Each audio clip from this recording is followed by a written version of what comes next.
Iffirmat ftehim bejn l-EMCAST u Transport Malta li se jiftaħ il-bibien beraħ għal opportunitajiet ta' xogħol lil att ta' studenti li jixtiequ jaħdmu fis-settur ta' trasport.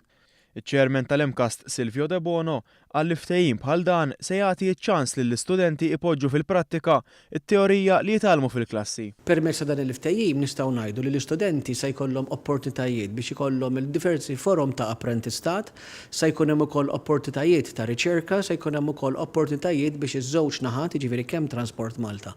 Kif ukoll l-EMCAST jimirħu fi programmi li hemm bżonn biex l-istudenti tagħna ikollhom opportunitajiet ta' xogħol aħjar. Il-Ministru għall-Edukazzjoni Evarist Bartolo iddeskriva dan il-ftehim bħala wieħed importanti fejn qal li qed jiġu kkunsidrati kollaborazzjonijiet oħra simili fil-futur. Qal li qed jinħass il-bżonn ta' persuni kwalifikati fil-qasam tal-bini tat-toroq u fl-inġinerija marittima.